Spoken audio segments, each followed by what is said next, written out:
இப்போ வந்து micro centrifuge எவ்வளோ டிப்ஸு டியூபல் டிப்ஸில் இருக்கு இல்லையா? ஸோ அந்த மாதிரி டிப்ஸை டேரெக்டாக சென்ட்ரிஃபியூஜ் பண்ணுறதா மட்டும் கொடுத்துருக்காங்க. ஸோ இது வந்து 3, 6, 8 வோல்ட்ஸ் உள்ளது.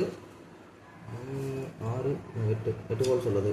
ஸோ இது வந்து without timer, without regulating RPM எதுவுமே கிடையாது. ஃபிக்ஸ்டு ஆர்பிஎம் மட்டும் தான் இது ஒர்க் ஆகும். 60 × 100 ஆர்பிஎம். ஸோ 6000 ஆர்பிஎம்மில் ஸ்டாண்டர்டாக ரன் ஆகும். இதில் டைமர் கிடையாது. சரியா?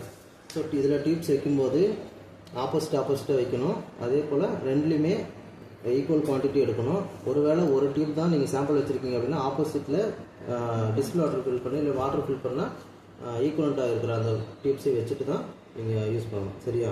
ஸோ இதில் பார்த்தீங்கன்னா இந்த இடத்துல ஒரு சுவிட்ச் இருக்கும். இதுதான் ஆக்சுவலி இந்த டோர் க்ளோசர் சுவிட்சு.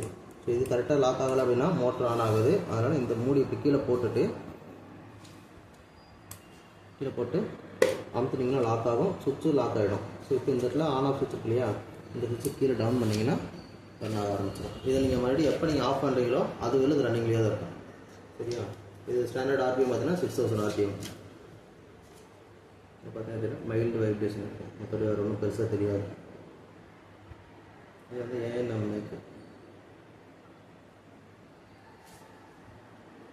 ஓகேம்மா? இதில் வந்து நீங்கள் சாம்பிள் கரெக்டாக ஃபீட் பண்ணல அப்படின்னா உங்களுக்கு வந்து இன்ஸ்ட்ருமெண்ட் நல்லா வைப்ரேஷன் ஆகும். அதிலே நீங்கள் கண்டுபிடிச்சலாம் சாம்பிளோட குவான்டிட்டி சரியாக இல்லை அப்படின்ட்டு. அதே போல் ஓப்பன் பண்ணுறது பார்த்தீங்கன்னா சுவிட்ச் ஆஃப் பண்ணிவிட்டு இந்த இடத்துல இந்த லாக் இருக்குங்களா, இது கீழே மூவ் பண்ணிங்கன்னா ஆன் ஆகும்.